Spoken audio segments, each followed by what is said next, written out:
आज black and white में सबसे पहले विपक्ष के इंडिया गठबंधन की उस बैठक का विश्लेषण करेंगे जिसमें दल तो मिल रहे थे लेकिन इन नेताओं के दिल नहीं मिल रहे थे। दल मिल रहे हैं लेकिन मन नहीं मिल रहे। इस बैठक को लेकर सबसे बड़ी खबर आज यह है कि गौतम अडानी के मुद्दे पर ममता बनर्जी और राहुल गांधी के बीच मतभेद हो गए हैं और ममता बनर्जी राहुल गांधी से इसलिए नाराज हैं कि उन्होंने इस मुद्दे पर प्रेस कॉन्फ्रेंस करने से पहले गठबंधन के बाकी वरिष्ठ नेताओं से बात नहीं की। आपको याद होगा राहुल गांधी ने कल ही गौतम अडानी के मामले पर एक प्रेस कॉन्फ्रेंस की थी और राहुल गांधी अपने दम पर गौतम अडानी के मुद्दे को लगातार उठा रहे हैं। लेकिन अब क्योंकि राहुल गांधी की जो कांग्रेस पार्टी है और वो एक बड़े गठबंधन का हिस्सा है, इसलिए से जो नेता हैं वो ये चाहते हैं कि आज के बाद आप करेंगे, जो भी मुद्दा उठाएंगे कम से कम अपने बाकी सहयोगी दलों से कुछ बात तो कीजिए उसके बारे में कि आप कौन से मुद्दे उठाना चाहते हैं और हम भी क्या हैं या नहीं है। तो इस नाराजगी का आज हम आपके लिए एक शुरुआत हम दो तस्वीरों से करना चाहते हैं। जब विपक्षी दलों की यह संयुक्त प्रेस कॉन्फ्रेंस शुरू हुई थी और उस मुख्यमंत्री ममता बनर्जी को छोड़कर बाकी सभी दलों के प्रमुख ये मंच इन नेताओं से कुछ इस तरह से भरा हुआ था। बैठक के बाद ये प्रेस कॉन्फ्रेंस हुई। इस प्रेस कॉन्फ्रेंस तमाम नेता मंच पर आकर मीडिया को यह बताना चाहते थे कि हमारी ताकत देखिए, हमारा कोऑर्डिनेशन देखिए, हमारा समन्वय देखिए, हमारी एकता देखिए। लेकिन इसके कुछ देर के बाद ही जब यह प्रेस कॉन्फ्रेंस समाप्त हुई तो इसी मंच पर मुश्किल से थोड़े से मुट्ठी भर नेता ही बचे थे और बाकी के नेता कार्यक्रम खत्म होने से पहले ही, यानी प्रेस कॉन्फ्रेंस खत्म होने से पहले ही जा चुके थे। सबसे बड़ी बात यह है कि नेताओं ने आज राहुल गांधी का भाषण सुनने का भी इंतजार नहीं किया। राहुल गांधी ने जब भाषण दिया तब तक नीतीश कुमार, लालू यादव, तेजस्वी यादव, हेमंत सोरेन, अखिलेश यादव, जयंत चौधरी, एमके स्टालिन, अरविंद केजरीवाल और भगवंत मान समेत कई बड़े बड़े नेता प्रेस कॉन्फ्रेंस के बीच ही अपनी अपनी बात कहकर जा चुके थे। यानी इसका मतलब आप ये समझिए कि प्रेस कॉन्फ्रेंस में जितने नेता मौजूद थे सबको बारी बारी से बोलने का मौका मिल रहा था और हर नेता अपनी बात कहकर वापस अपनी कुर्सी पर नहीं बैठता था बल्कि मंच से ही बाहर चला जाता था, क्योंकि उन सबको अब वापस जाने की जल्दी थी।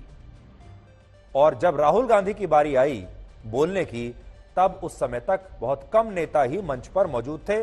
बाकी के तमाम नेता अपनी अपनी बात कहकर मंच के बाद मंच छोड़कर वापस जा चुके थे। और इससे आप ये समझ सकते हैं कि विपक्ष के जो नेता एकजुट होने की बात कर रहे हैं वो नेता एक दूसरे को सुनने के लिए भी कुछ मिनट का इंतजार नहीं कर सकते मंच पर। अब आप इस तस्वीर को देखिए जो उस समय की है जब शरद पवार जैसे वरिष्ठ नेता मंच पर आकर बोल रहे थे और मंच पर पहली पंक्ति की ज्यादातर कुर्सियां आपको अभी खाली नजर आएंगी। शरद पवार जैसे जो नेता हैं वो बोल रहे हैं लेकिन मंच पर कई कुर्सियां खाली भी हैं। इन कुर्सियों पर कौन बैठा था जो खाली हैं? देखिए, इन पर नीतीश कुमार, लालू यादव, अखिलेश यादव और अरविंद केजरीवाल जैसे नेता बैठे हुए थे। लेकिन इनमें से कोई भी नेता न तो शरद पवार को सुनने के लिए रुका और न ही इन नेताओं ने राहुल गांधी की भी बात सुनी जब राहुल गांधी ने अपनी बात कहनी शुरू की। और ये एक बड़ी अजीब सी बात है क्योंकि नेताओं के बीच जो समन्वय है, नेताओं के बीच जो आपसी सद्भाव होता है, समन्वय होता है, वो ये कहता है कि अगर आप एक प्रेस कॉन्फ्रेंस के दौरान मीडिया के सामने एक मंच पर हैं तो कम से कम अपने बाकी साथी जो नेता हैं उनकी बात सुनने के लिए भी आपको रुकना चाहिए। लेकिन ये नेता अपनी बात कहकर सीधे सीधे बाहर निकलते चले गए और अपने साथी नेताओं की बात सुनने के लिए मंच पर नहीं रुके। हो सकता है इनमें से किसी नेता को शायद कोई बहुत जरूरी काम हो, इमरजेंसी में वहां से जाना पड़ा हो, लेकिन ज्यादातर नेता ही अपना भाषण देने के बाद इस मंच से चलते चले जाएं। ये एक ऐसी चीज है जो इस गठबंधन की एकजुटता को लेकर थोड़ा सा संदेह पैदा करती है। अगर इसको रिवाइंड करने का मौका मिले तो हम ये कहेंगे, हम ये चाहेंगे कि जो नेता अपनी अपनी बात कहकर एक एक करके मंच से खिसकते जा रहे थे, इन तमाम नेताओं को रुकना चाहिए था और जब तक कि आखिरी नेता मंच से अपनी बात ना कह लेता तब तक बाकी सब नेताओं को मंच पर टिके रहना चाहिए था, थोड़ा सा पेशेंस दिखाना चाहिए था, लेकिन ऐसा हुआ नहीं। मुंबई में ये जो प्रेस कॉन्फ्रेंस है ये 80 मिनट तक चली और 80 मिनट के बाद जब ये प्रेस कॉन्फ्रेंस समाप्त हुई तब आखिर में मंच पर कौन बचा था?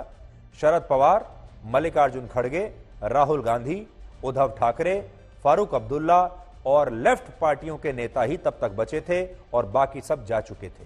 और इनमें भी उद्धव ठाकरे और शरद पवार आखिर तक शायद इसलिए रुके क्योंकि यह बैठक मुंबई में हो रही थी और उद्धव ठाकरे इस बैठक की मेजबानी कर रहे थे और मल्लिकार्जुन खड़गे भी राहुल गांधी की वजह से आखिर तक मंच पर रुके रहे क्योंकि वो जानते थे मेरी पार्टी के इतने बड़े नेता हैं, अगर वो मंच पर हैं तो मैं उन्हें छोड़कर कैसे जा सकता हूं।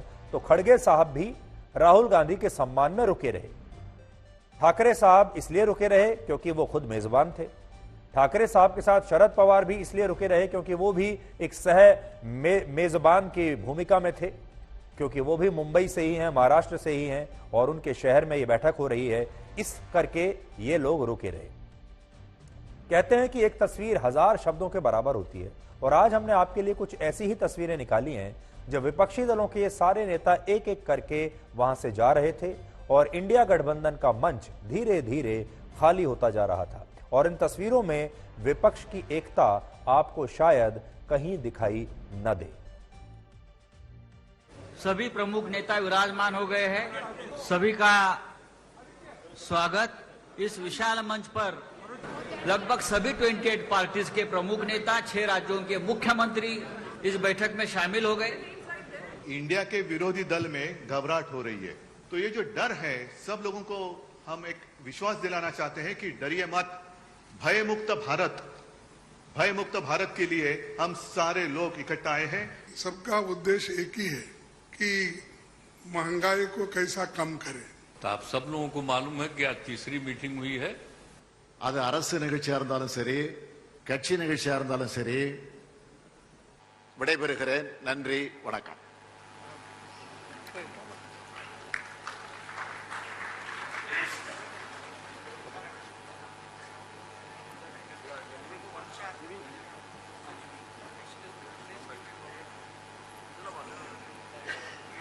कि हमारी भारत सरकार एक आदमी के लिए काम कर रही है। हम अपील कर रहे हैं इसरो के वैज्ञानिकों से, अपने देश के वैज्ञानिकों से, भाई मोदी जी को अब सूर्यलोक पर इनको पहुंचाओ।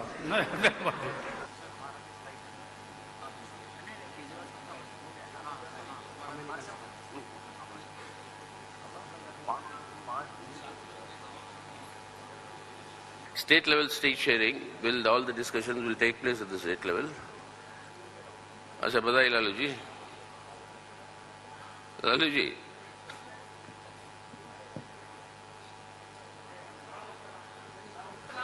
लाल सलाम कह रहे हैं।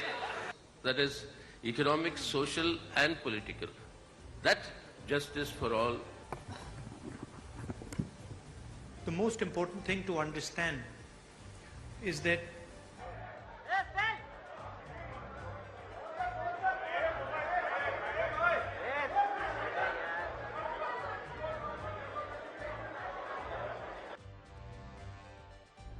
तो आज की बैठक में कुछ फैसले भी लिए गए हैं और जो टैग लाइन तय की गई है, जो कि एक तरीके से नारा होता है किसी भी गठबंधन का या पार्टी का, वो भी आप मंच पर देख रहे होंगे। उसमें कहा गया है, जुड़ेगा भारत, जीतेगा इंडिया। यानी ये सारे नेता जो हैं ये मिलकर भारत को जोड़ेंगे और उसके बाद इंडिया जीतेगा। अब आप ये देखिए कि जिस बैठक में विपक्ष के इतने बड़े बड़े नेता एक दूसरे को सुनने के लिए भी रुके नहीं, बाहर जाने के लिए ये लोग इतने बेचैन हैं, उस बैठक में इंडिया गठबंधन का जो थीम है वो है जुड़ेगा भारत, जीतेगा इंडिया रखने का फैसला हुआ है।